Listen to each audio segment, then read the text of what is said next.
Assalamualaikum warahmatullahi wabarakatuh.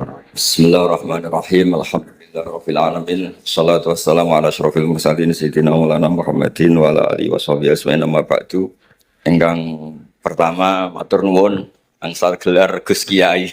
Dados mun sempurna nggih. Nggih teng ngarsa para keluarga besar Mbah Munawir, keluarga besar Mbah Limakmul, sedanten mawon ingkang kula hormati. Ugi alumni senior wonten Mbah Mus, Mbak Idris, danten keluarga ingkang kula hormati. Wau Mbah Mus cerita mergi menangi Bali Maksum. Kula sesuai kontrak baca kitab karangan Bali Maksum.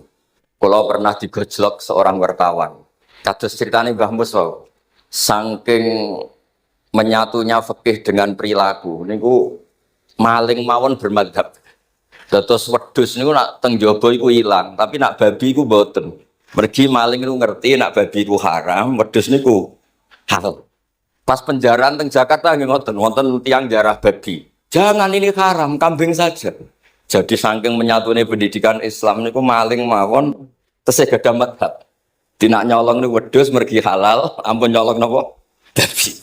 Niku kisah nyata kula nate dolan teng daerah mriki. Kenapa ini di luar kalau itu di dalam? Oh kalau ini di luar nggak ada yang nyolong Gus, tapi kalau di mereka sing njopo niku babi, sing jero wedhus.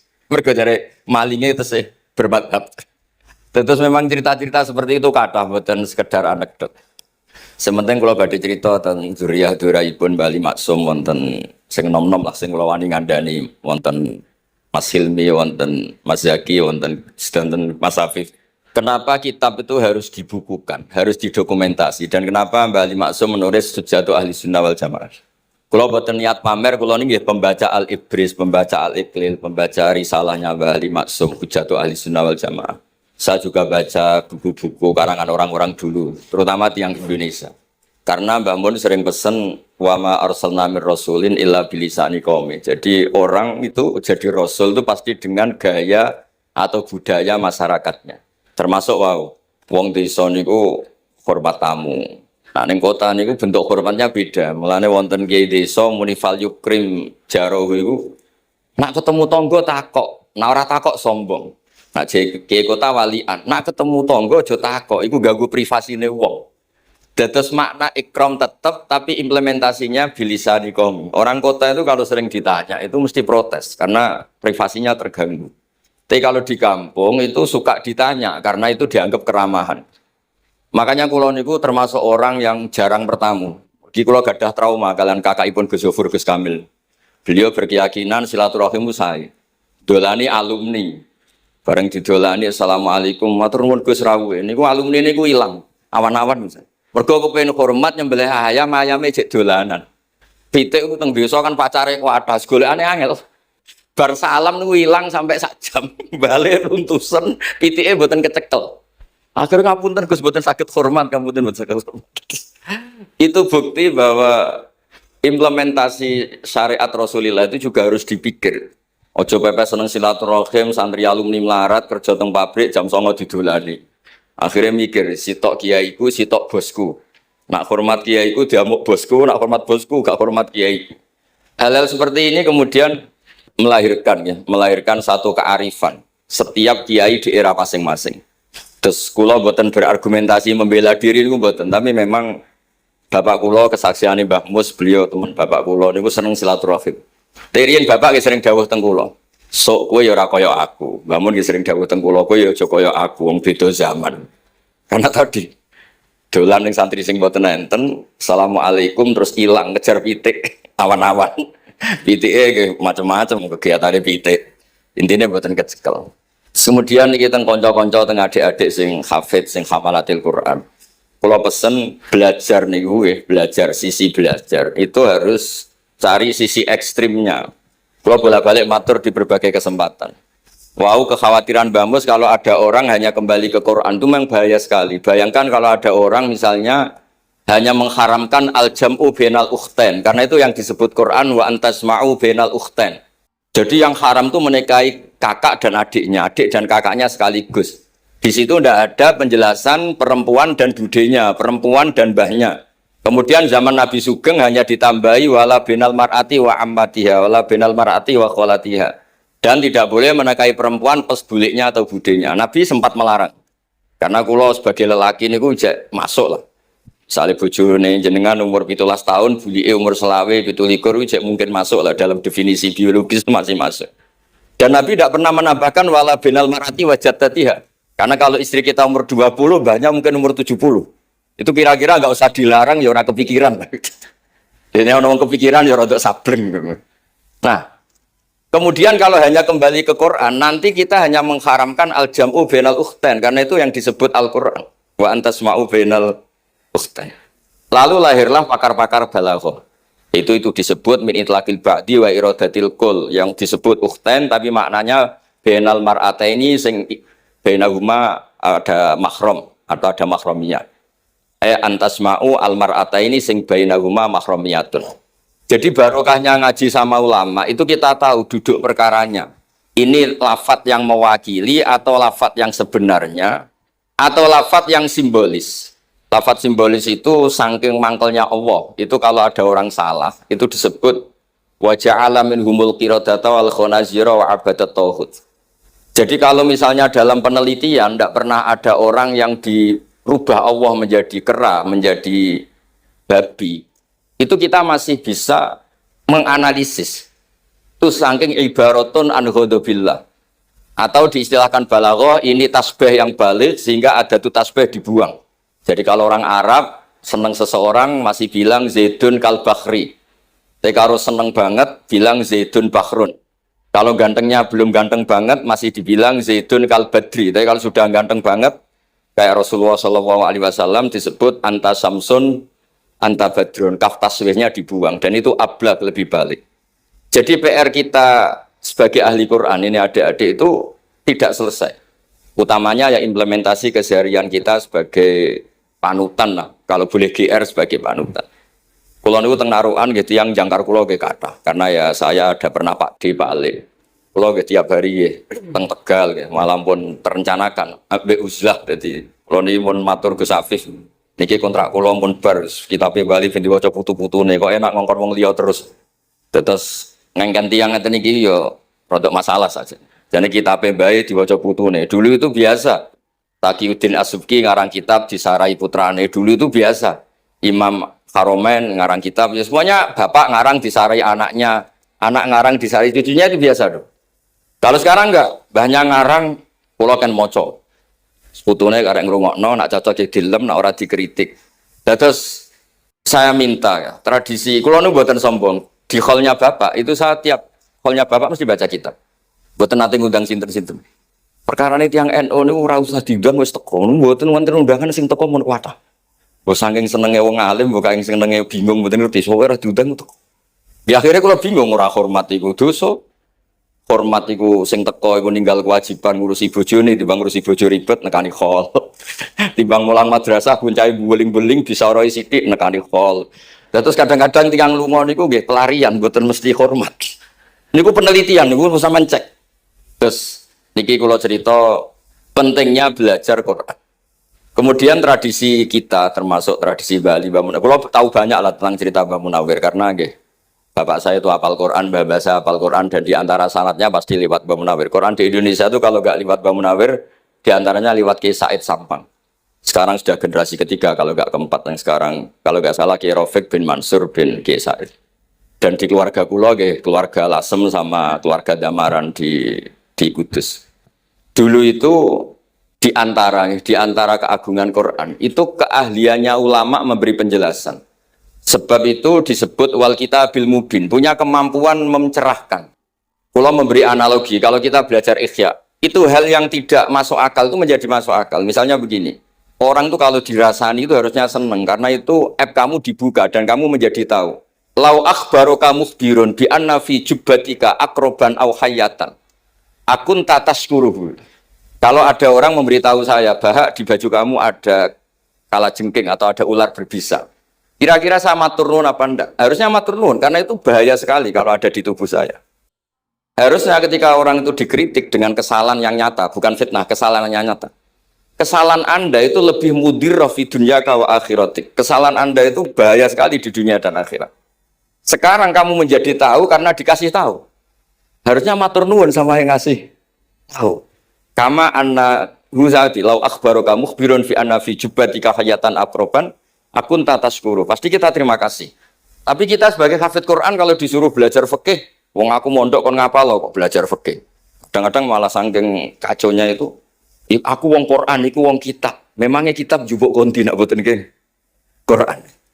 Jadi masalah-masalah yang saya sering dikelui beberapa kiai termasuk Gus Kafabil Lirboyo pernah cerita, saking nggak pernah ngajinya, ada orang takut mutah karena hamil pas sholat ngunyah permen.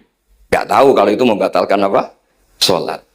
Jadi banyak cerita-cerita nyun sewu tanpa ingin tangkis merendahkan hafidh-hafidho kita, hamalatul Quran, hamilat ini ada masalah fiqhiyah keseharian. Kalau dulu itu udah ada. Kunna nata'allamul Quran, kunna utinal iman qoblal Quran. Kita ini dikasih iman dulu baru dikasih Quran, sehingga iman kita mantep.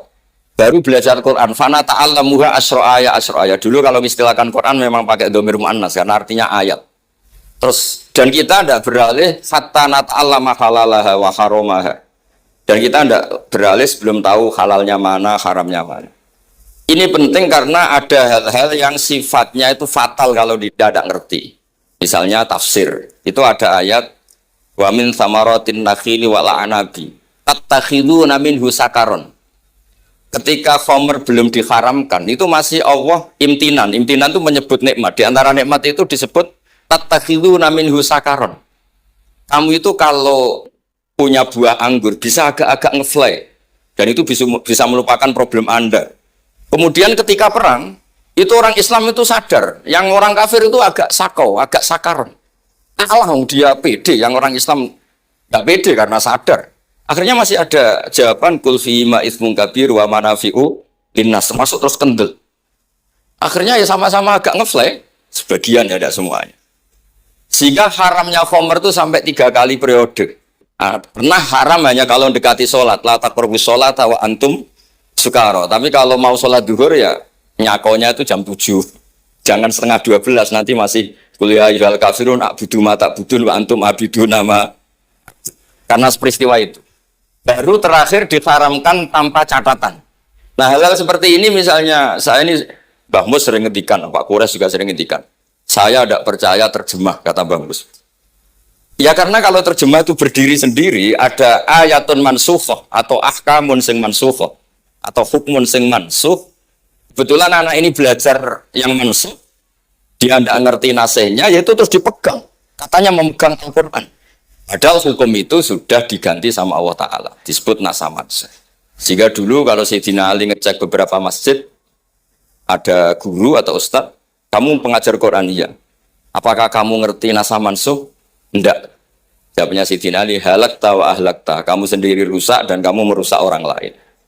Nah, ketika di Kerapia itu ada Mbah Ali Maksum. Mbah Maimun itu sering cerita ke saya, dhisik iku hak Mbah Munawir saking kepingine santri Quran yang ngaji kitab. Iku kalau ada santri Lirboyo atau santri mana mulang muin itu Mbah Munawir ikut sebagai percontohan ben santri-santri itu seneng ngaji fikih. Terus kata Mbah Mun saking kesemseme Mbah Munawir iku ambek wong alim, delalah besanan wong alim. Dulu Mbah Zaini pernah angsal keluarga Lirboyo. Sehingga beliau punya dzurriyyah teng Lirboyo. Terus besanan kalian Mbah Maksum, Nyai Hasyim angsal Bali Maksum. Sehingga terus di Krapyak itu banyak orang-orang alim. Tapi terus Mbah Mun cerita kabeh ono regane, Bali Maksum terus populer sebagai alim alama. Sehingga yang ke Krapyak itu ya ora pati niat tahfidz, niate ngaji kitab. Singkat cerita di era itu ada Ki Abdul Qadir, tapi pondok Krapyak Bali Maksum terlalu populer sehingga terkenal ngaji sorof Bandungan. Sehingga dulu di Indonesia itu ada sorofnya Mbah Ali Maksum, ada sorofnya Mbah Maksum Ali Kuaron itu.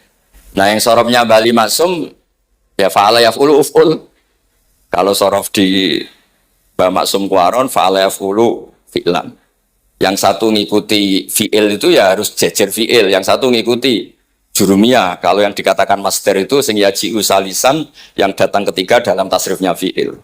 Sebab itu terus tradisi sorof tadi yang dalam apa itu latihan munakosah tadi ditaskan anak-anak. Itu memang penting karena kalau kita nanti belajar sab'ah, sorof itu segala-galanya. Misalnya qiraatun Nafi' itu bacanya fala yuhzinka qauluhum. Karena beliau berkesimpulan kalau khazanah yahzunu husnan itu susah, bukan menyusahkan. Yang makna menyusahkan itu af'ala yuf'ilu ifalan, sehingga kira asap ya antara fala yahzunka qauluhum sama fala yahzunka qauluhum. Tapi Imam Asim cara berpikir secara riwayat tentu kira mutaba'ah. Banyak lafadz yang sudah seperti itu sudah mutaaddi, kayak kota layak tulu kotlan itu kota lahu, bukan akta lahu. Sehingga beliau menganggap khazanah yahzunu sudah mutaaddi binafsi, jadi nggak perlu dibaca fala yahzunka qauluhum, cukup dibaca fala yahzunka qauluhum. Dan saya berkali-kali matur tentang teman-teman yang mengkaji Quran, kafa'ah yakfu'ukuf'an itu bacaannya Imam Nafi'. Karena memang yang maknanya mukafa'ah itu mahmuslam. Tapi orang Quraisy itu suka hamzah. Sehingga ditakhfif menjadi kafa'ah yakfa'ukufuan. Meskipun mereka tahu kalau itu mahmuslam. Nah Imam Asim di beberapa bentuk fi'il itu masih memahmuskan. Misalnya Allahu yastahzi'u bihim. Di isim fa'il juga mustahzi'un. Tapi kalau masdar beliau bacanya huzuan, kufuan. Padahal di fi'ilnya bukan nabiun, tapi nabi ibadi anni anal ghafurur rahim. Tapi di nabiun jadi nabiun, harusnya kan nabiun. Fa innan nabiyya man naba'anillah. Dikatakan nabi itu orang yang menceritakan ketentuan Allah. Harusnya nabiun. Jika qiraatun Nafi' ya tetap wan nabiin, ya ayyuhan nabiu. Nah, berkahnya Mbah Munawir orang terus menjadi tahu qiraat asap. Dan berkahnya Mbah Ali kemudian orang tahu duduk perkaranya. Kalau nabiun dari nabiun bimakna man akhbaro anillah. Dan terus berkahnya wow, kalau saya boleh GR berkah Gus Gofur kula berkah ngeten-ngeten iki duka Kiai Peres napa Kiai Media mboten roh.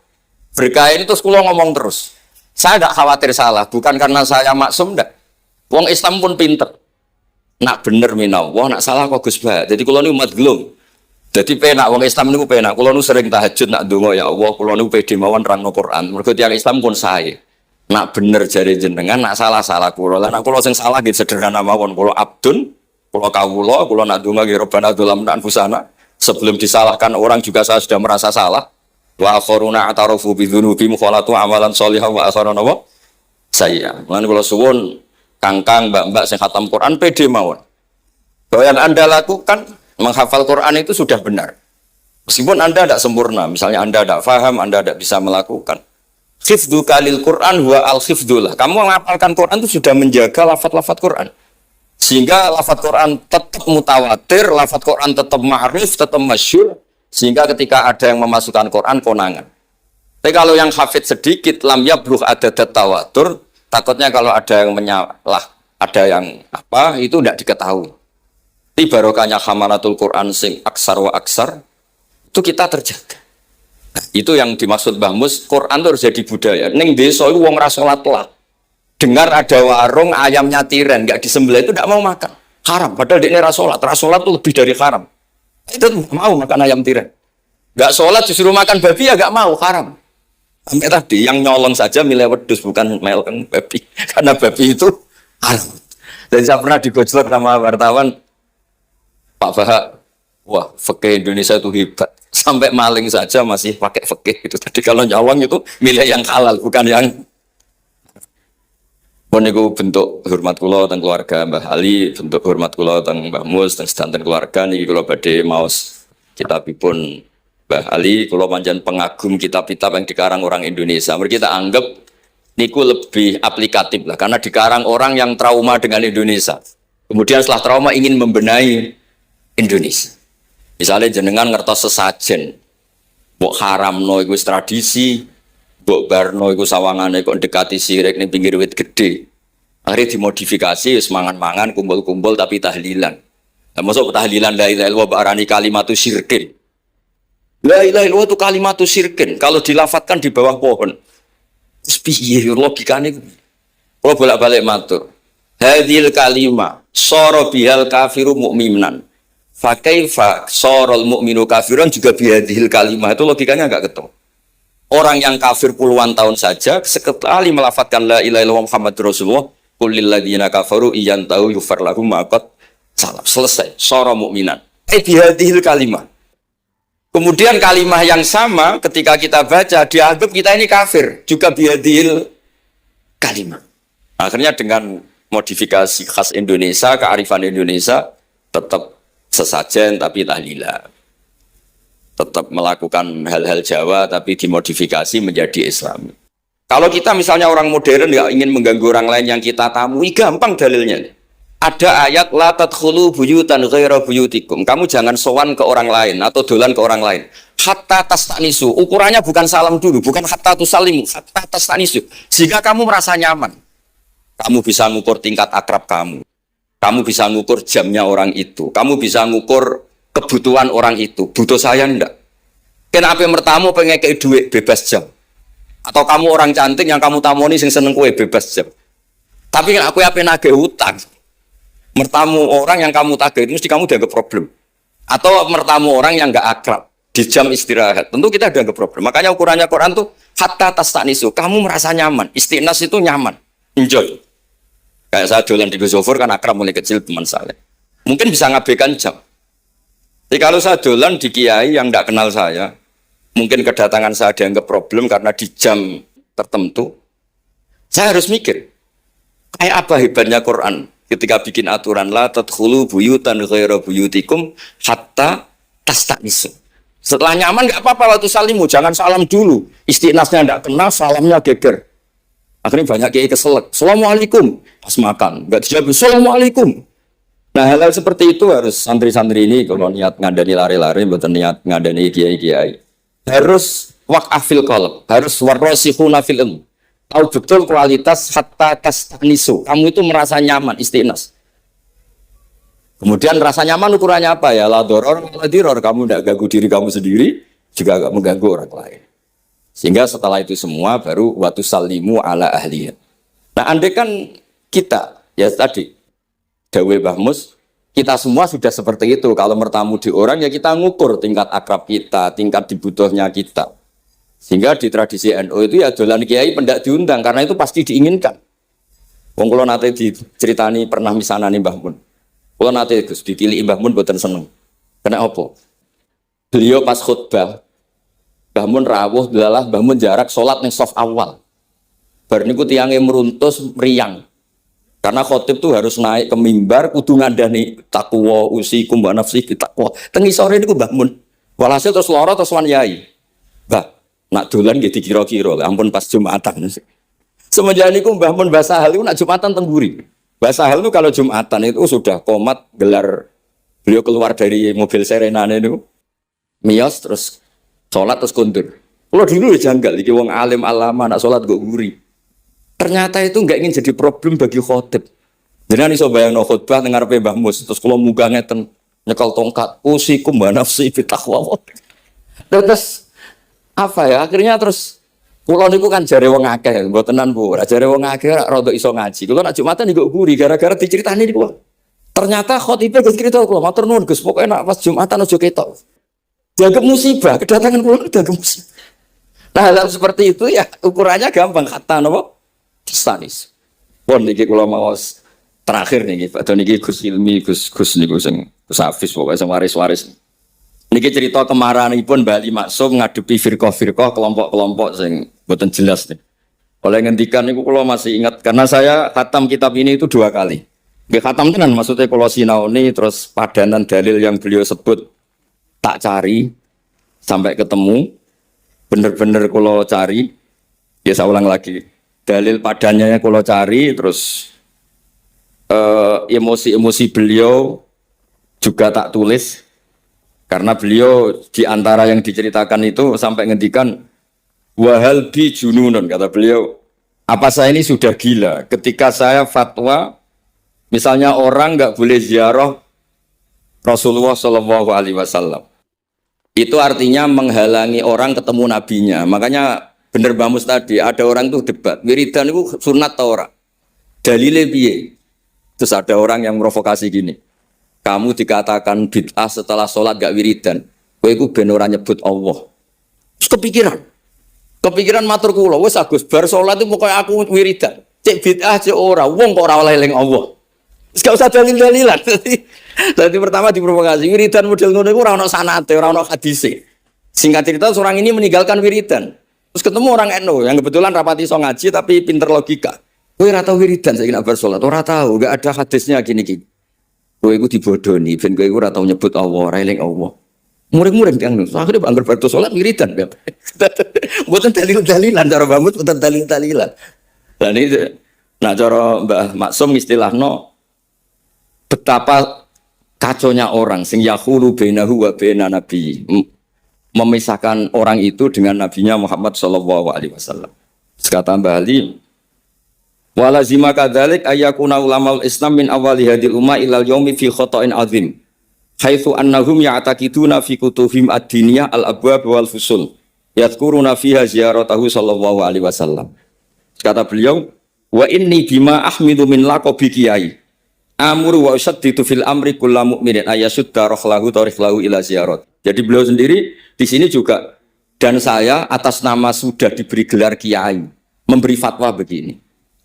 Jadi di kitab Sajaratul Ma'arif itu ada bab babu dzikri rajul manaqiba nafsi. Orang tuh kadang harus sombong, menyebut kelebihannya sendiri.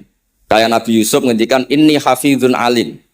Nabi Sulaiman juga ngendikan wa utina min kulli syai'. Itu bukan sombong, tapi cara beliau untuk memaklumatkan. Saya belum pernah merasa ahli tafsir.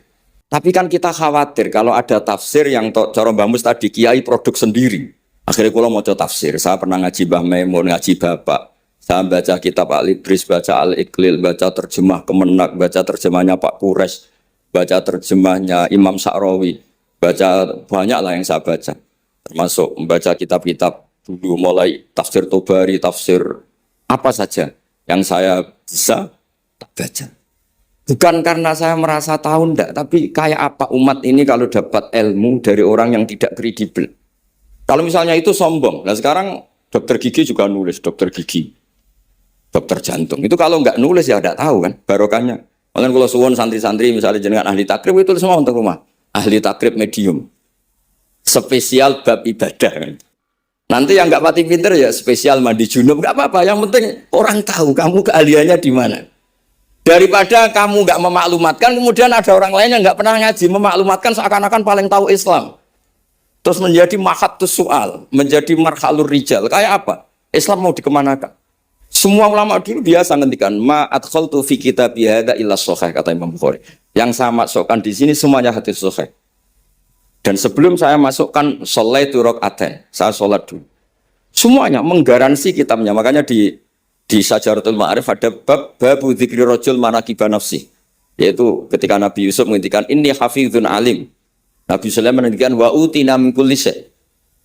Wal anbiya kulluhum yaqulun inni lakum nasikhun amin. Semua nabi pasti maklumatkan diri inni lakum nasikhun amin. Saya ini penasihat terbaik, nasihat yang bisa dipercaya.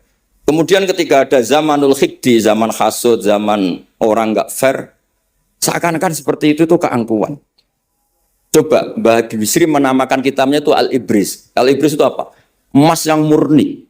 Makna cari di berbagai kamus maknanya Al-Ibris itu emas yang kayak apa? Semua kitab juga dinamai dengan nama-nama keren. Al-Iqlil, Al-Ibris, Fathul Bari. Jadi enggak apa-apa. Kayak ini juga dinamai Hujjatu Ahli Sunnah wal Jamaah, argumentasi mazhab Ahli Sunnah wal Jamaah. Sekolah teruskan sampai beliau ngendikan wa hal bi jununun hatta usdira amri lil mu'minin alla yazuru rasulahum wa waliya ni'matim alladzi lahu fi unuqi kulli mu'minin minna. Masa saya ini menjadi gila karena menfatwakan orang Islam tuh enggak perlu ziarah ke Rasulullah sallallahu alaihi wasallam. Terus kata beliau, la yadri madza yaf'al annahu yaqulu baina ibadillah wa baina rahmatillah. Fa innahu sallallahu alaihi wasallam rahmatullah lil alamin. Fal ya'rif dzalik ulaikal maniun liya'lamu fi ayyi mauqifin hum. Terus Bali itu juga yang katanya seneng guyon, kula boten menangi Bali tapi nate pirsa nate ngertos pas beliau rawuh di mbah saya di Pernambah kula teng kene Al-Wahdah teng Lasem. Kula kecil tuh menangi Bali, menangi Mbah Hamid. Karena Mbah Hamid itu masih sepupu mbah saya. Semua yang di sini juga masih keluarga saya, sama-sama Bani Abdul Aziz. Itu yang katanya Bali seneng guyon. Tadi di bab-bab seperti ini ngendikan wahal bijunun. Apa saya ini sudah gila? Melarang orang bertemu nabinya. Kemudian mereka berdalih takut menuhankan nabi itu tidak akan terjadi. Kata kitab Ithaf, hadil ummah maksumah. Umat ini akan dijaga Allah, tidak akan menuhankan Rasulullah SAW kayak kaum Nasrani menuhankan Isa. Kata kitab Ithaf, bibarokati sighotis sholawat, dengan barokahnya sighot sholawat. Beliau ngendikan, wan Nabi SAW wa injalla qadru muhtajun ila rahmatihi ta'ala. Sighot sholawat itu kan unik. Allahumma, Allah itu Tuhan, sholli ala Sayyidina Muhammad. Hadan Nabi wa injalla qadru muhtajun ila rahmatihi ta'ala. Jadi kita mengekspresikan mahabbah bahwa Nabi itu ahabbul khalqi ilallah. Di saat yang sama kita tetap bilang Allah yang Tuhan, tolong selalu beri sholawat dan rahmat ke Rasulullah. Berarti duduk perkaranya tetap Allah sebagai Jalla Jalaluh, Nabi apapun mulianya abduhu wa rasul. Jadi sholawat itu sudah sirah yang insya Allah tidak akan menjadikan hadil ummah mengkultuskan Nabi hatta rofa'uhu ila darajatil uluhiyah. Karena barokahnya sehingga sholawat tetap Allahumma al-mu'ti wa nabi wa injalla qadruh al-mu'ta yang dikasih. Jadi hadis syighot itu sudah syighotul tauhid, syighotul mahabbah, syighotul alaqah baini wa baina Rasulillah sallallahu alaihi wasallam. Kayak apa hadil ummah? Ya tapi tadi bener dawe Mbah Mus. Nerangno ngene iki bagiane kiai, ning desa rasa diterangno wis sholawatan. Jadi kepenak rasa dalil-dalilan sholawatan. Tapi memang resiko gak ada yang menerangkan suatu saat kalau ada isaratus syubuhat itu terus mereka bahaya. Makanya ada yang ngalahin rano sepatus ini masih terjaga. Sedikit kalau nyuwun sangat, kalau niku pancen bapaknya bapak saya. Bapak saya semarin Mbah Nur Salim gak ada bapak namanya Mbah Nur Samdu. Kalau niku sepuh itu seneng uzlah. Kalau niku duka niat sepundi tapi memang mungkin faktor gen. Saya itu termasuk orang yang pengen sawu sekali terganggu kalau sering ada acara-acara malah nih mun wayai lah niki mun wayai Mas Afif, Gus Yakin, Gus Ilmi, Mus wayai nyai, wayai ngaji mulang kitab bagi tengah ngarepe wong akeh dadi nak salah izin. Mojo ngomong ngarepe santri keliru jari laduni benus. Soale repot. Terus niki boten niat menapa ngoten mawon. Assalamualaikum warahmatullahi wabarakatuh. Pertama dari Pak Adi, perwakilan dari Blora Gus. Perkembangan sekarang ini banyak penyeramah yang muncul, namun terkadang terjadi perbedaan pendapat di antara mereka, sehingga umat yang baru belajar agama seperti kaum milenial menjadi bingung harus mengikuti pendapat ulama yang mana. Bagaimana menyikapi hal tersebut, Gus? Pertanyaan pertama. Pertanyaan kedua dari area Solo, Gus. Dari Ahmadi Nugroho. Bagaimana cara kita berbakti kepada orang tua yang sudah meninggal, di mana semasa hidup orang tua kita pernah meninggalkan sholat? Pernah meninggalkan. Pertanyaannya, apa yang harus dan sebaiknya kita lakukan sebagai anak, Gus? Bagus. Yang ngaji di sini itu banyak ya, mulai yang nekuni bisnis apa saja lah, termasuk yang di Grab ya, termasuk Pak Polisi kadang yang ngaji terus ya nggak apa-apa.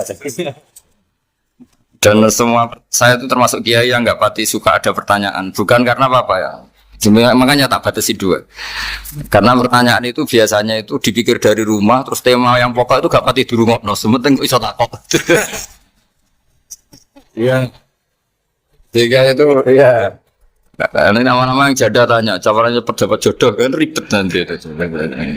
Makanya ya, tapi ya senang saya ada pertanyaan ya senang. Cuma kenapa saya tidak membuka terbuka karena tema kita kan kiai ya, kiai itu kayak dokter tahu misalnya saya tadi tema itu supaya orang itu tauhidnya kokoh dengan karena zaman akhir itu yang paling mengkhawatirkan itu apa tauhid gitu.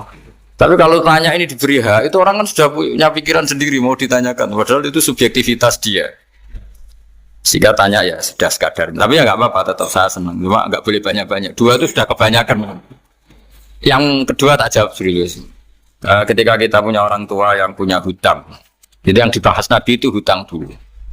Itu karena hak adami. Hak adami itu tuntutan. Jadi kalau dalam kitab fikih itu ada istilah hakwa mabniun alal musamaha wa hakul adami mabniun alal musyaha. Jadi kalau hak Allah itu Allah lebih rileks. Karena Allah itu tidak butuh disembah, tidak butuh dipuja-puja. Allah sudah terlalu besar. Al-Qayyum sudah besar sendiri, sehingga Allah itu mudah ngabaikan haknya itu mudah. Tapi kalau hak adami, bawaan manusia itu kalau hartanya dibawa orang itu ingat terus.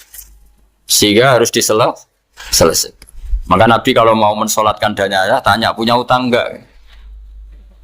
Tapi kalau orang itu misalnya apa ya, enggak sholat atau apa itu Nabi masih ringan. Yang ditanyakan imannya.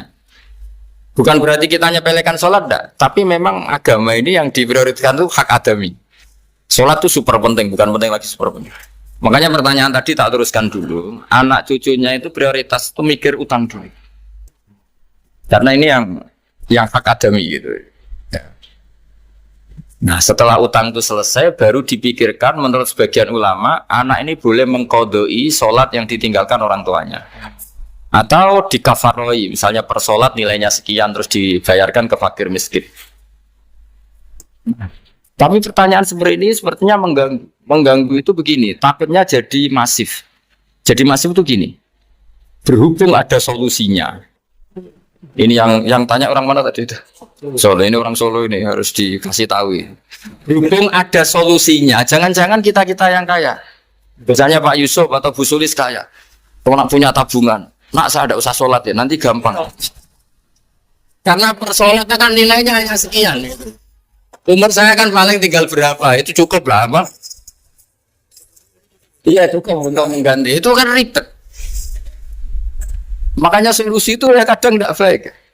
Karena nanti dipakai saya naik dewi. Makanya dulu itu terkenal ada guyonan, seorang kiai ditanya, ini guyonan nyata. Pak Kiai, katanya Kiai itu orang suci, tapi kadang-kadang kok maksiat juga. Si Kiai ini jawabnya ngawur sekali. Justru yang boleh maksiat tuh Kiai, kamu nggak boleh. Terus kenapa Pak Yai? Dia tahu caranya tobat, kamu nggak tahu. Jadi yang hukum itu kan yang pakar hukum. Tahu itu. Tahu ilmunya. Cara melanggar tapi nggak bisa dipidanakan. Punya penghapusnya. Ya punya penghapusnya. Itu kan ribet kan. Nah, artinya gini ya, yang orang Solo tadi, kalau kadung terjadi orang tua kita ada sholat, kalau kadung terjadi orang tua kita ada sholat, atau pernah meninggalkan sholat, kita sebagai kiai itu punya cara, supaya yang untung tuh fakir miskin, misalnya kita fatwa dikasih fidyah atau fida atau apa. Tapi ini bukan cara yang jadi solusi, karena takutnya nanti jadi gerakan masif tadi. Gerakan tidak usah sholat diganti, ya itu kan ribet jadi. Tapi kalau sampai ingin berbuat baik sama orang tua yang nggak pernah sholat, saran saya satu hak adamnya selesaikan dulu, karena memang dalam syariat Islam nomor satu itu hak masyhur itu kan, ketika ada jenazah Nabi itu nggak tanya orang itu sholat nggak, dan tanya kan punya utang nggak gitu. Sehingga kalau di kampung-kampung di mana-mana kalau ngelepas jenazah kan, kalau ada hak adami diambil alih keluarga supaya mayit ini ketemu Allah tanpa ada hak adami kan gitu, semuanya kan ya kan yang diselesaikan kan adami dulu, utang piutang itu tadi. Ya gitu ya, jadi tidak semua solusi itu baik karena takutnya tadi loh, jadi gerakan tadi. Makanya kita jadi kiai sering bingung gitu karena mau nggak fatwa itu ada yang tanya, mau fatwa takutnya tadi. Misalnya kita kan paling umurnya tinggal berapa, dihitung saja per sholat, terus bilang ke anaknya, nak saya ada usah sholat, nanti ini aja bayarkan, dan jadi ribet. Nah, yang pertanyaan pertama tadi tentang apa? Penceramah pertama. Nah, menceramah. Itu agak provokatif. Beda itu ada dua, beda karena bodoh. Nah, itu memang harus kita tinggalkan. Yang beda karena bodoh. Ada beda karena rumus ilmu. Itu harus kita hormati. Saya punya sekian bukti beda ya kalau karena bodoh tentu kita tinggalkan. Tapi kalau karena rumus ilmu yang beda, misalnya gini, saya kiai yang lama di kota, saya akan lama kerja di Jogja. Mungkin rasanya orang kota itu kalau ketemu tetangga, misalnya saya kiai, udahlah kalau ketemu tetangga itu nggak usah tanya. Ya kalau ketemu biasa aja, nggak usah tanya, nggak usah ramah, biasa aja. Itu mungkin bagus nasihat itu di kota, karena kalau di kota itu ketemu tonggo takok badhe tempundi mau kemana itu ganggu privasi. Sehingga bagian dari kebaikan baik sama tetangga ya jangan tanya, karena itu ganggu apa? Privasi. Tapi kalau di kampung, dianggap sombong kan nggak tanya. Nah hal-hal seperti ini itu perbedaan karena ilmu. Memang di kota kulturnya seperti itu, di kampung seperti ini. Nah itu bukan perbedaan karena kondisi muktadul hal. Memang kondisinya berbeda. Ya, kondisinya apa? Berbeda. Misalnya saya sebagai kiai kan bayangkan kiai itu suka lah ngaji, ibadah. Terus kamu karena orang kota sukanya pizza. Gus kesini Gus saya naik makan pizza bareng kan sama malah terganggu. Kamu niatnya hormat tapi ganggu karena sehingga dulu sahabat, ini cerita sahabat. Ada sahabat yang ditanya tabiin itu generasi setelah sahabat. Sifli wajah Rasulillah, tolong jelaskan ke kami wajah Rasulillah Shallallahu Alaihi Wasallam. Ini sahabatnya nangis. Oh maaf sekali, saya tuh nggak pernah melihat wajahnya Nabi meskipun saya berpuluh-puluh tahun jadi sahabat. Juga nggak pernah soal Nabi. Saya sering jamaah sama beliau. Ditanya kenapa? Saya itu sungkan. Beliau terlalu wibawa. Jadi bentuk penghormatan sahabat ini kepada Nabi justru gak berani melihat wajahnya. Dan bukti penghormatan pada Nabi dia gak pernah sowan.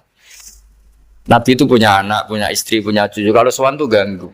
Sehingga dia cara berpikir ya itu bentuk hormatnya. Ya itu ya sah saja dia cara berpikir ditakdir begitu. Tapi ada beberapa sahabat yang justru saking cintanya sering melihat wajah Nabi, sering sowan Nabi. Itu hanya dia cara berpikir begitu. Ya kira-kira seperti itu. Jadi perbedaan itu ada dua. Ada yang karena bodoh, itu tidak kita ikuti. Tapi ada perbedaan karena pengetahuan. Ya kalau karena pengetahuan harus kita ikuti. Karena memang itu, ya itu kan urusan sudut pandang. Dulu ketika Mekah dikuasai Sayyidina Umar, setelah Fathu Mekah dan Umar sudah kuat betul, itu banyak sahabat yang dulunya orang Mekah. Itu sama Umar disuratin, cobalah kembali ke Mekah. Di Mekah itu kamu sholat di Masjid Haram sebagaimana 1000 sholat. Sekarang Mekah aman milik kamu, silahkan kembali ke Mekah. Tapi jawabnya sahabat tuh nggak mau. Paling di Mekah hanya dapat pahala 1000 sholat. Tapi kalau mengislamkan orang di daerah-daerah pedalaman itu dakbul ambiya. Ciri khas Nabi itu yang membenarkan orang itu, bukan di satu tempat. Terus sampai nambahin surat ini, wa alam anal ardo lam tuqaddis ahad, dan bumi itu tidak bisa loh mensucikan orang. Abu Lahab itu orang Mekah, Abu Jahal orang Mekah, tapi begitu. Akhirnya jenis ini berpikir, ya sudah agak di Mekah nggak apa-apa. Andai kan Mekah itu bisa mensucikan orang, nggak ada Abu Jahal, nggak ada Abu Lahab. Akhirnya para sahabat nggak kembali ke Mekah, tapi berkelana ke Syria, ke Sam, akhirnya ada Islam di mana-mana. Tapi ada juga yang Mekah itu kota suci, harus diisi orang-orang suci supaya yang brengsek-brengsek gak di sana. Ya sudah cara berpikir begitu. Nah ini cerita ya. Jadi ya sudah kalau perbedaan karena ilmu, ya sudah memang karena ilmu. Nah itu nggak apa-apa. Nah kalau sampean tanya, lalu bedanya apa, Gus? Yang beda karena ilmu karena ya lihat saja kalau dia orang pinter bacanya banyak berarti bedanya karena ilmu. Tapi kalau nggak pinter kok berbeda ya berarti karena tidak tahu memang. Ya kira-kira. Assalamualaikum warahmatullahi wabarakatuh. Bismillahirrahmanirrahim.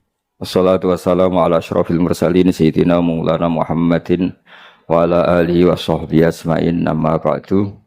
Tengersane para kasepuhan, para ulama, para habaib ingkang kula hormati, wabil khusus keluarga besar Kiai Haji Ahmad Nafi. Teng mriki wonten Kiai Haji Ulin Nuha, Kiai Haji Zaki, wonten Kiai Haji Najib, wonten Gus Rozak, Gus Narif sedanten ingkang kula hormati. Niki masih sesuai kaidah. Saya itu jarang miyos kecuali kalah sepuh.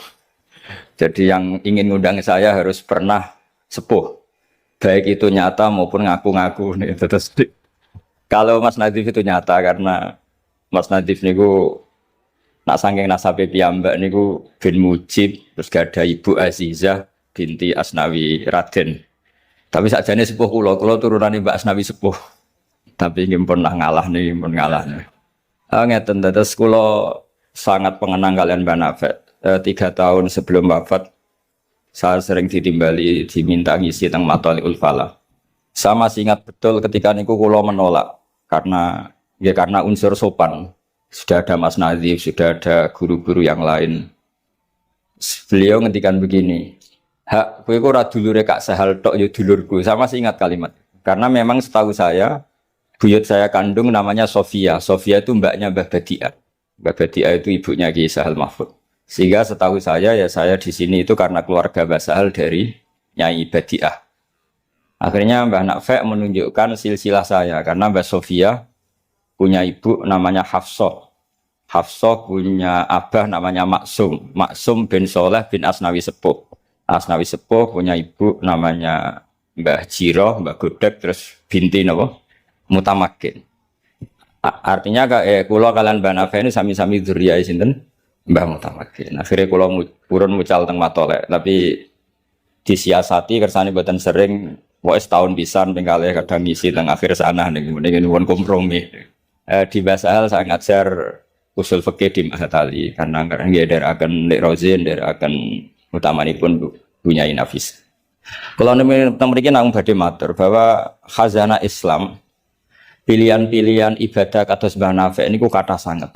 Kula nu mboten nate gadah kenangan kalian Mbah Nafek kecuali guyon. Tong putih mawon nggih guyon. Bapak kula nggih tong putih mawon guyon. Manhaji ya dados ibadah. Serius nggih wonten manhaji. Kula gadah sekian bukti riwayat teng Ihya niku wonten riwayat inna min khiyari ummati kauman yathakuna jahron min saati rahmatillah. Nah, riwayat teng kitab Hilyatul Auliya ditambahi inna min khiyari ummati fi ma nabba'ani al malaul a'la. Kauman yathakuna jahron min saati rahmatillah. Termasuk umat-umat pilihannya Allah itu umat sing nak guyu ku banter-banter. Mergo saking yakine jembare rahmate Allah. Terus Mas Nazim nak guyu banter, senajan to ada di Menteri Agama. Saking syukure. Sause radi do mutung perkara Menteri Agama niku kula teng putih-putih cerita. Termasuk teng ngarepe Pak Said Akil. Semua kita ini membantu Indonesia. Terus apa artinya Menteri Pertanian kalau petani tidak nanam napa? Pangan. Artinya ketahanan pangan ini karena petani nandur pari nopo karena Menteri Pertanian. Karena petani nandur nopo. Keberlangsungan agama ini karena kiai gelem mulang apa karena Menteri Agama. Jadi justru berharap menteri itu kan menggantungkan agama pada menteri. Agama ini sudah jalan. Bahkan sebelum ada negara ini agama sudah jalan. Artinya semua kita ini bantu keberlangsungan agama, tata pangan, juga Menteri Pertahanan. Orang tidak konflik itu karena Menteri Pertahanan apa nasihat tuh kon ngalah, kon ngempet. Kita tidak konflik karena nasihat leluhur kon ngalah kan apa ngempet wal kadzimin. Jadi kontribusi kultur pada negara ini luar biasa. Lalu kultur yang sudah ada ini oleh negara dimanage, ada menterinya, ada ketuanya. Tapi sebetulnya ini itu tidak mengalahkan jasa masyarakat. Bila perlu diarani masyarakat. Artinya mulai riyen niku Nabi cara menanamkan kita iku kullukum ra'in wa kullukum mas'ulun an ra'iyah. Jadi kita stabil karena kita punya mental wal afina anin nas nara cocok ngempet. Kita punya ketahanan pangan karena para petani nanam padi. Keberlangsungan agama karena yang alim gelem mulang. Saja contoh dipaksa kon sak jam setengah. Nah, kita terbiasa sudah melakukan kebaikan karena perintah Allah dan Rasul. Lalu negara modern bikin otoritas. Ini Menteri Agama, ini Menteri Pertahanan, Menteri apa. Itu bawaan modern. Tapi kalau bawaan agama adalah kullukum ra'in wa kullukum mas'ulun an ra'iyah. Terus, nah, pilihan-pilihan kados Mbah Nafek ceria itu. Banyak ulama dulu yang kalau tidak guyon, tidak rileks itu malu sama Allah. Kok koyok gak ridho. Misalnya saya dikasih rumah Mas Nadif gratisan, dikai mangan, terus mangan mbek merengut. Kira-kira sing ngekeki mangkel to ora? Kok koyok ora pati matur nuwun kan ngoten. Tapi nak manganku mbek seneng ning omah kita seneng, sing ngekeki kan ya seneng. Lah orang gak Mbah Nafek itu guyon terus karena untuk menjadi khiyari ummati kata Rasulullah, untuk menjadi umat pilihanku, iku kauman yathakuna jahron min saati rahmatillah. Jadi nak guyu banter-banter saking yakine rahmate. Tapi wonten syarat kedua, waya beku nasirran min khaufi adzabi. Tapi nak bengi kudu nangis. Pas dhewean ning ngarepe pangeran. Aja kaya sakniki ning ngarepe wong akeh nangis bareng disangoni ning kamar guyu. Niku ora masalah, secara sanad agak masalah niku. Niku secara sanad. Niku mboten nyindir sinten-sinten iki biasa mawon. Terus jadi ada sekian manhaj ya. Kalau saya katakan teori kok mereka wong liberal, jadi kita arani manhaj. Jadi manhaj itu gimana nih rodok teori. Ada sekian manhaji, orang-orang soleh dulu jadi wali itu barokahnya senang. Nah caranya seneng gimana? Satu pakai ilmu hakikat. Ilmu hakikat bahwa alam raya ini pun dikersakno pangeran pengeten iki. Ma asaba min musibatin fil ardi wala fi anfusikum illa fi kitabim min qabli napa an nabraha inna dzalika 'ala Allahi yasir likai la ta'saw 'ala ma fatakum wa la tafrahu bima. Teori hakikat kedua adalah sifat Allah itu pasti muathir, sifat Allah itu pasti aktif. Kalau sifat Allah pasti aktif, pasti objeknya itu otomatis aktif. Dan Allah mensifati dirinya wa annahu wa adhaka wa abka. Di wa annahu lan satemne Allah taala iku adhaka, iku maringi iso guyu sapa Allah. Jadi donya mbok ruweta kaya apa, niku wong tetep iso guyu karena Allah kalau punya sifat pasti nafidzah. Misalnya Allah punya sifat ar-razzaq, mesti orang berstatus marzuk dapat rezeki. Makanya banyak ulama yang enggak suka mikir detail-detail. Saya termasuk kiai yang enggak suka mikir nasibnya Islam di Indonesia. Karena Allah mensifati dirinya al-hadi, penunjuk. Pasti ini aktif ila yaumil kiamat. Sebab itu wis ditinggal Nabi, ditinggal Wali Songo, ditinggal Mbah Sahal, ditinggal Mbah Dolah, ditinggal Mbah Mutamakin. Agama tetap jalan. Contoh sing mimpin nggih Mas Nadif kula bareng ngeten iki paham. Itu bukan karena hebatnya Mas Nadif, memang Allah Al-Hadi. Allah kalau Allah Al-Hadi pasti masyarakat menjadi Al-Mahdiyin yang mendapat petunjuk. Karena sifat Allah nafidzah, mu'athirah. Jadi rasa pikir teman-teman donya ini. Sebab itu gak mikir itu kadang bagian dari cara jadi wali. Jadi nak sampean daftar wali di antara aturan itu da'it tadbir, dak ninggala sira at-tadbira ing ngatur donya. Fama qoma bihi ghairu kala tukim bihi nafsak. Donya wis diurusi pangeran kira sama melo-melo. Akhirnya kata mantu dablek ya mriki niki lha terus kendablekan Mas Nadif itu bagian dari pendaftaran wali ini karena tadi da'it tadbir kon donya iki napa ngembar. Saya gak ada cerita. Nah, Mbak Nafek termasuk tiang sing mboten kersa mikir serius-serius. Angger pek kula ki guyon. Bapak kula Kyai Nur Salim muridipun Mbah Dolah. Niku guyon ngantos sampai kapundhut terus guyon. Umar bin Abdul Aziz badhe kapundhut terus guyon. Lha apa aku mbok tangisi? Lah jenengan badhe mati. Lah memang nak mati memordi. Ila khairi madhubin ilah. Ke zat yang sebaik-baiknya zat untuk kita tuju yaitu Allah Arhamur Rahimin. Mbek kowe tambah ruwet. Jadi serilek itu lama dulu.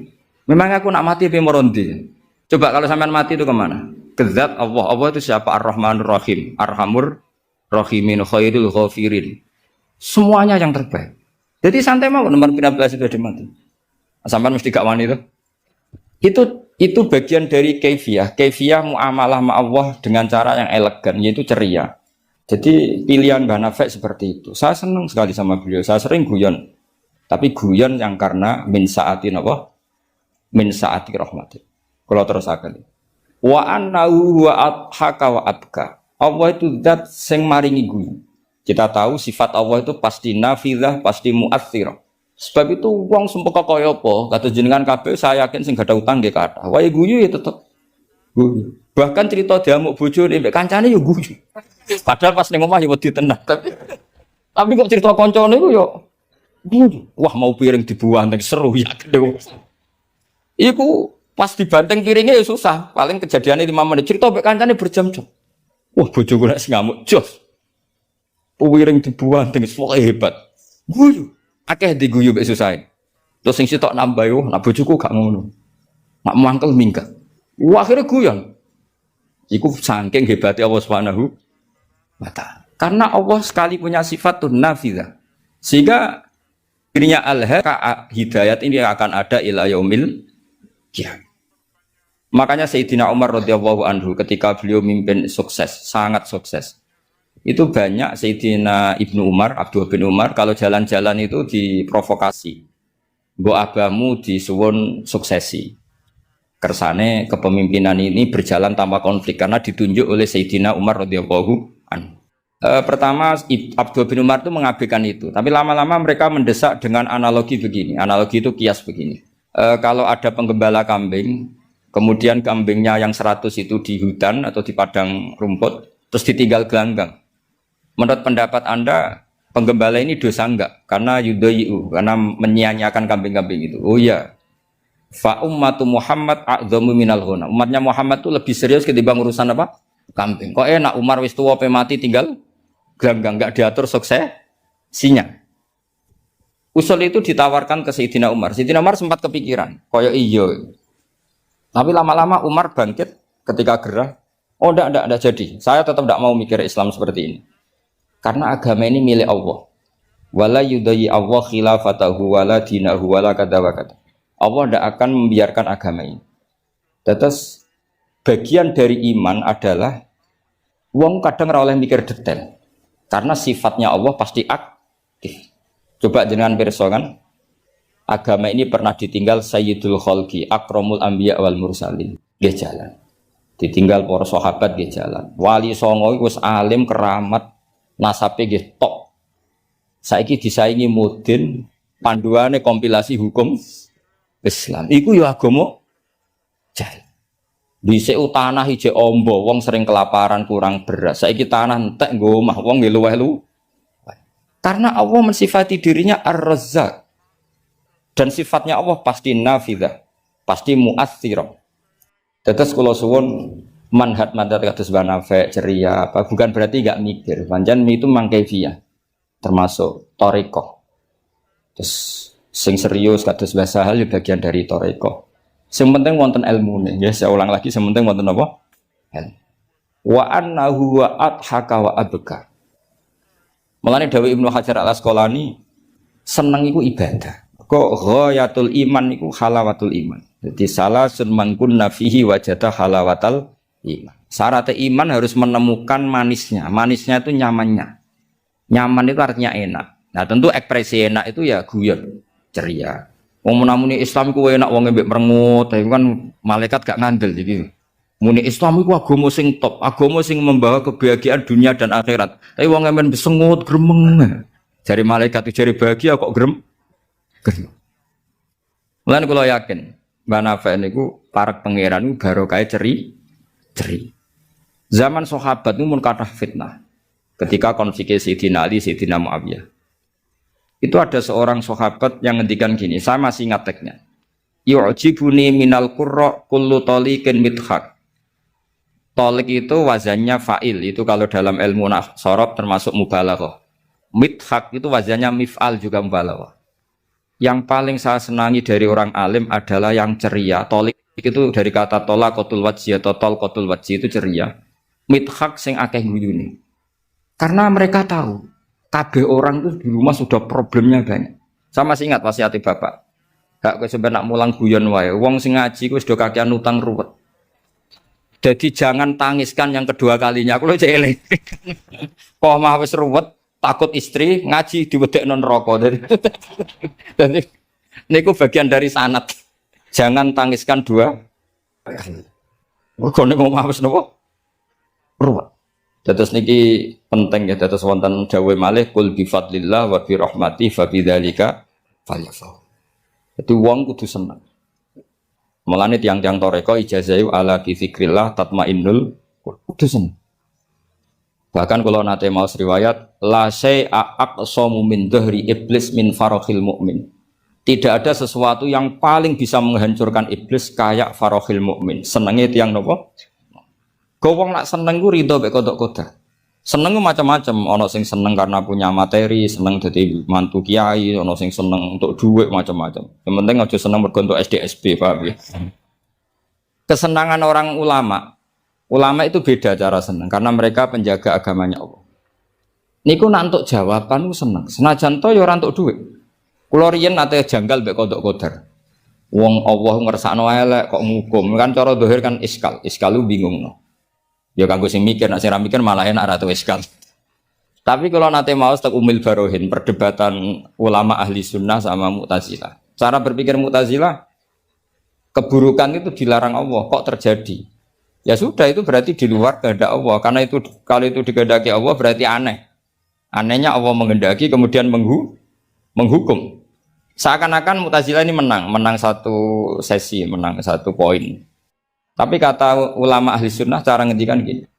Idzan waqa'a fi mulkihi ma la yuriduhu. Kalau gitu berarti di kerajaannya Allah banyak sesuatu yang terjadi di luar kendalinya. Jadi kira-kira ngene bantal sunnah, misalnya Hollywood kan kota maksiat misalnya. Gusti putih Hollywood kan maksiat tok. Sepi aku dia gak berdaya. Kowe seneng di pangeran ngono iku. Artinya resiko mengatakan setan itu yang mengatur maksiat, berarti setan itu dijaya karena maksiat selalu lebih banyak ketimbang taat. Makanya Ja'far Shadiq ketika ditanya Qadar ngendikan ini, atarohu ayyuk sokurhan. Masa kamu melihat Allah ketika dimaksiati itu secara terpaksa? Jadi secara terpaksa gini, sakjane aku yo kepengin wong kabeh ku apik, tapi aku dhewe ora berkutik. Kan repot kalau Allah begitu. Ya Allah semua yang menghendaki khairihi wa syarrihi minallah. Tapi kita memahami khairihi wa syarrihi minallah dengan pemahaman khas ulama itu. Jadi mengatakan syarrihi minallah karena kedikjayaan Allah, bukan karena kita pecundang nak maksiat diisnadno ning Allah Subhanahu wa taala. Saya ulang lagi ya, kita bangga dengan khairihi wa syarrihi minallah bukan karena menisbatkan keburukan kepada Allah enggak, tapi karena nisbatkan kedikjayaan Allah Subhanahu wa taala. Sehingga khairihi wa syarrihi semua dalam kendali Allah Subhanahu wa taala. Karena innallaha ala kulli syai'in qadir. Akhirnya seneng, dadi ahli sunnah aku seneng. Dibuli koyo apa seneng. Cuma saiki repot ahli sunnah mbek Mas Nadib tambah ahli sunnah aswaja. Dadi saiki apa? An-Nahdiyah ditambah atau Islam Nusantara kata Mas Nadib.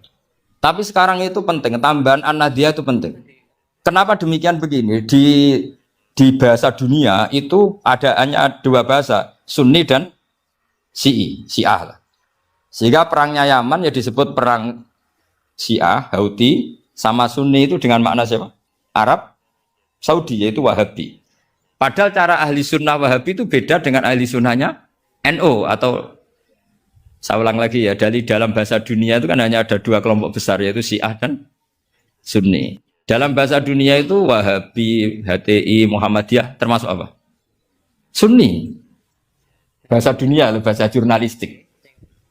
Nah, Mas Nadim itu gak ingin dikembari mereka, makanya menambahkan azwajah an-nahdiyah.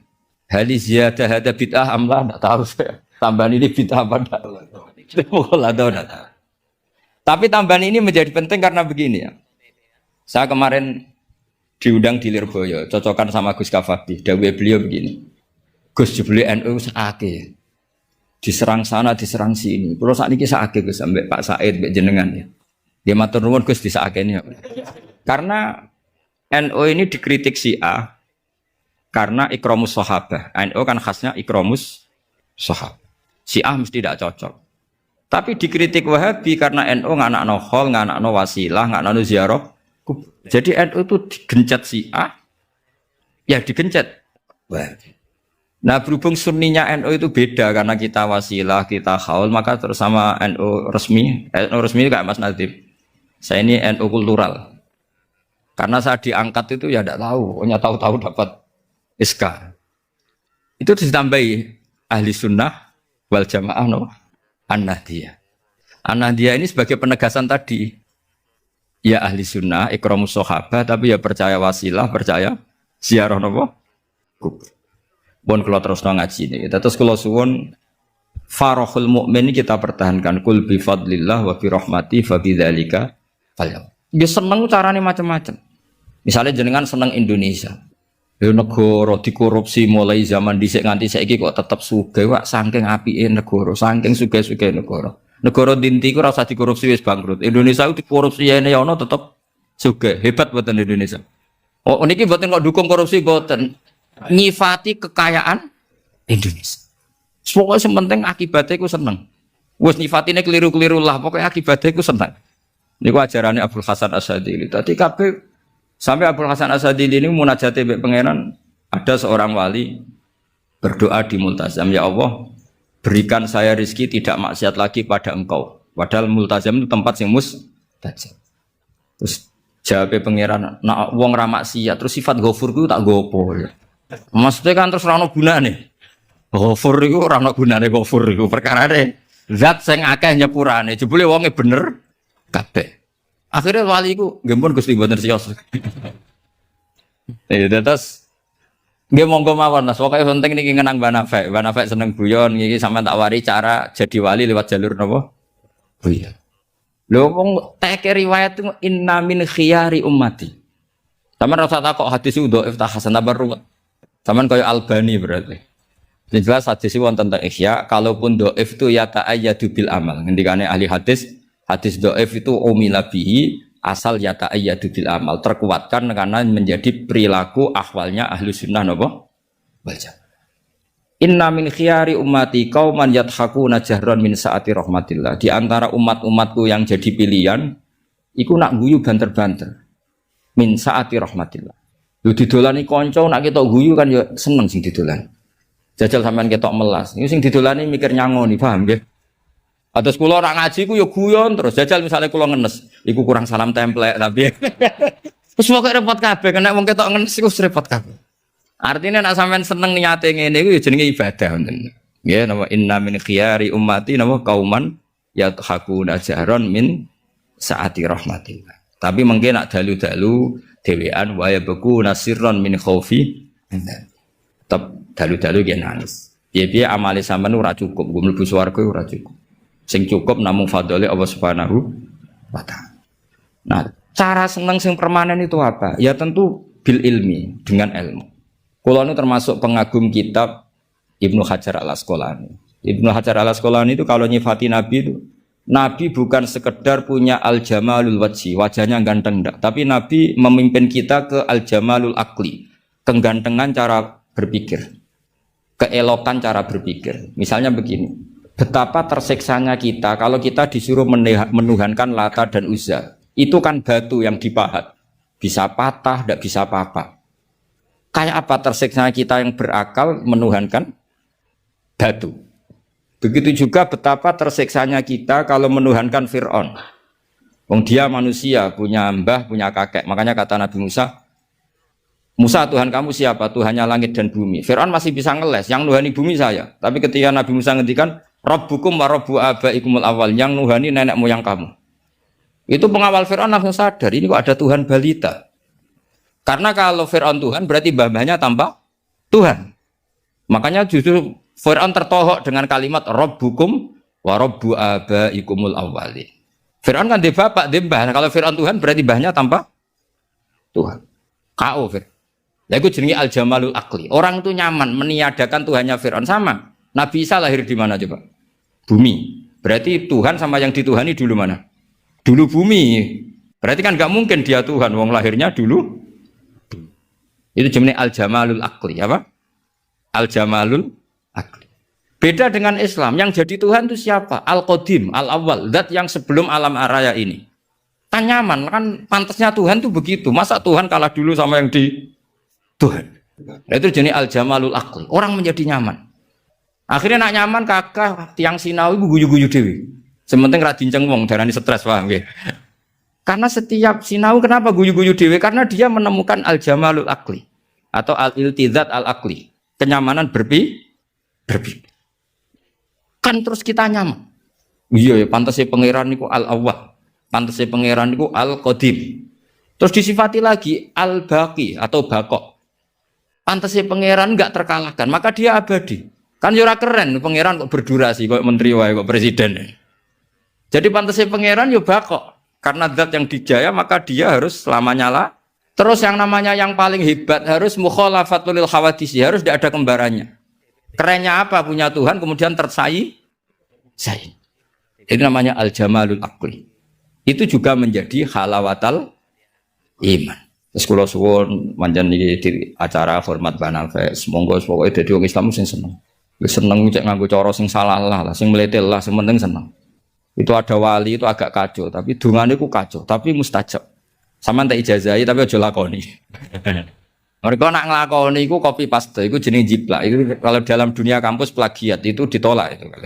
Ada seorang wali datang ke Rasulullah SAW di Raudhah. Ya Allah, jenengan punya dua pilihan. Jika saya menjadi soleh maka surra habibuk, maka kekasih jenengan senang. Wa hazuna aduwuk, musuh Anda susah, musuh engkau susah. Kalau seseorang soleh yang cinta itu Rasulullah. Saya ulang lagi ya. Ya Allah, jenengan punya dua pilihan. Jika saya soleh, maka kekasihmu senang. Yang susah saya. Tapi jika saya jadi orang zalim, orang fasik, kekasihmu susah. Yang senang setan, musuhmu. Mon jenengan milih mawon, nyeneng no kekasih jenengan. Nopo nyeneng no musuh jenengan. Ya gak mungkin kan pangeran kok kepen nyeneng no setan. Ya soleh. Jadi ono donga rodok teroris. Ya siapapun itu, sementing kowe dadi seneng mbek pangeran. Mulane kula nak donga iku rapati tenanan, kowe yakin mandi. Mboten krana nyepelekno donga mboten, tapi yakin mandi. Dengan status Allah Al-Mujib. Dengan status Rasulullah sing syafi'u khalqi bil mukminina raufur rahim. Banyak ulama juga, ulama dulu banyak kalau donga rapati tenanan ditakoki kenapa rapati tenanan. Aku wis didongakno Kanjeng Nabi. Iki mau formalitas tok. Sing mandi ku dongane Kanjeng Nabi wis ndonga wa marham ummati. Siku wae sing mandi. Iki mau formalitas tok. Nah sampean gak gayane khusyuk tapi ora roh betapa sektine dongane Nabi. Kenapa kowe donga tenanan? Wah, nak ora repot. Repot wis didongani Kanjeng Nabi kok repot. Maksud kula nak sampean jenis wong sira serius, cara berpikir seperti itu. Bukan tidak serius karena tasahul, karena tahawun, karena istighfar. Tapi kita santai karena yakin Allah Al-Hadi. Kalau Allah Al-Hadi maka sifat ini akan efektif ila yaumil qiyamah. Mulane dawuh Rasulullah sallallahu alaihi wasallam, la tazalu ta'ifatun min ummati zahirina 'alal haq la yadurruhum man khalafahum. Sebagian riwayat la yadurruhum man nawahum. Selalu kelompok umatku akan selalu zahirina 'alal haq, membela mati-matian kebenaran. Coba Uni Soviet kayak apa, negara komunis 100 tahun. Ketika ada persemakmuran langsung jadi Uzbek, ceknya Tajikistan. Kita dijajah Belanda 350 tahun. Tahu ono tragedi PKI. Tapi sekarang santri kayak apa? Malah ono hari santri bareng wis mulya ora di menteri bingung ya. Tapi betapa karena agama ini diurus Allah, kita melalui fase kayak apa saja tetap agama ini jalan.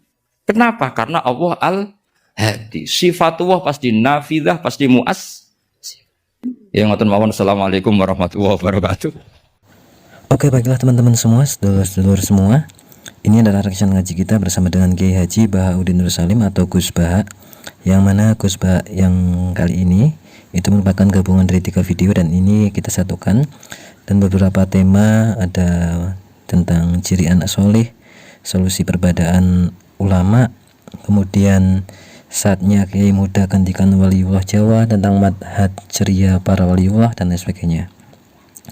Sahabat ngaji sekalian, video kali ini menyajikan rangkuman spesial dari kajian Kiai Haji Bahauddin Nur Salim atau Gus Baha yang membahas tuntas kegelisahan umat saat ini, mulai dari kebingungan generasi milenial menghadapi perbedaan ulama hingga rahasia besar di balik manhaj ceria para waliullah Jawa. Alamati anak soleh, Gus Baha, cara berbakti pada orang tua, dan rahasia wali Jawa kenapa suka guyon. Alamat anak soleh atau bakti pada orang tua, bagaimana cara terbaik membalas jasa orang tua yang sudah wafat, tadi sudah disebutkan oleh Gus Baha. Gus Baha mengingatkan 2 hal utama, yaitu melunasi hak adami ataupun utang, dan ikhtiar memberikan fidyah sebagai penebusan khilaf ibadah masa lalu. Inilah tanda anak soleh yang sesungguhnya. Kemudian ketika milenial bingung pilih guru, maka Gus Baha mencarikan cara cari sanad ilmu dan pesan penting untuk kiai muda. Navigasi ataupun map dari milenial di tengah perbedaan ulama, Gus Baha memberikan solusi cerdas bagi anak muda yang bingung dengan banyaknya perbedaan fatwa.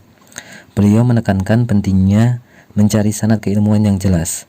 Jika perbedaan itu urusan ijtihad atau sudut pandang, kita harus lapang dada. Namun jika menyesatkan, maka kita wajib menyampaikan kebenarannya. Menyampaikan yang benar itu yang mana. Kemudian ada rahasia manhaj ceria. Gus Baha menyampaikan kenapa wali Jawa itu suka bercanda. Ngaji pada haul Mbah Nafi dan Mbah Ali Maksum. Ini kita gabungkan ya teman-teman. Rahasia manhaj ceria ala waliullah Jawa itu dalam haul Kiai Haji Ahmad Nafi Abdillah Kajen Pati. Gus Baha membongkar mengapa para wali seperti Mbah Nafi dan Kiai Nur Salim atau ayahanda dari Gus Baha itu suka bercanda. Karena apa? Karena senang itu ibadah. Ceria adalah tanda iman yang kuat dan bentuk syukur atas nikmat Allah. Beliau menjelaskan bagaimana logika jamalul akli membuat kita nyaman, ataupun logika yang bayinah itu membuat kita nyaman dan beragama dalam beragama dan menghancurkan tipu daya iblis yang ingin melihat muslim itu bersedih. Jadi ketika muslim bersedih maka iblis itu sukses. Maka dari itu maka ya cerialah agar itu menghancurkan tipu daya iblis. Kemudian ada estafet kepemimpinan kiai muda mengenang Mbah Ali Maksum Kerapia. Gus Bahak mendorong para Gus dan Kiai muda untuk berani tampil dan mengajarkan kitab-kitab karya ulama Nusantara, terutama karya Dzuriyah ataupun karya leluhurnya. Mengapa kita harus belajar dari kitab Wali Jawa? Karena implementasi syariat harus selaras dengan kearifan lokal. Kalau di Jawa ya contoh kasusnya harus yang budaya yang ada di Jawa, maka dari itu lebih enak, lebih bisa langsung bisa dipraktekkan. Beliau juga membagikan kisah unik tentang adab dari Mbah Maimun dan Mbah Sahal yang sangat menghormati perasaan sesama ulama. Dan teman-teman tentunya sudah menonton sampai habis untuk video ini. Tentunya banyak hal yang disampaikan oleh Gus Bahak dan banyak hal yang bisa kita dapatkan, khususnya yang disampaikan oleh Gus Bahak itu mengenai hal-hal yang barusan kita sebutkan. Tentunya itu semoga menjadi ilmu yang manfaat dunia akhirat untuk kita semua, menjadi amal ibadah Gus Bahak yang berkah dan berkah bagi kehidupan kita, dan semoga itu menjadi bekal kita untuk terus-menerus bisa menyemangati diri untuk bisa terus mengaji, istiqomah ngaji bersama dengan Gus Bahak dan juga bersama dengan kiai-kiai ataupun para ulama Nahdlatul Ulama lainnya. Agar apa? Agar senantiasa kita bisa dibimbing. Dan semoga kita doakan bareng-bareng ya teman-teman, semoga Gus Bahak senantiasa sehat, diberikan panjang umur, diberikan kesempatan rezeki yang berlimpah dan kesempatan untuk terus-menerus memberikan keilmuan-keilmuannya kepada kita semua, dan semoga menular pada diri kita. Semoga kita senantiasa bisa sukses, senantiasa bisa diberikan rezeki yang berlimpah oleh Allah agar menguatkan ibadah kita. Guys, sekali lagi terima kasih, mohon maaf banyak kesalahan teman-teman. Sekali lagi terima kasih. Wassalamualaikum warahmatullahi wabarakatuh.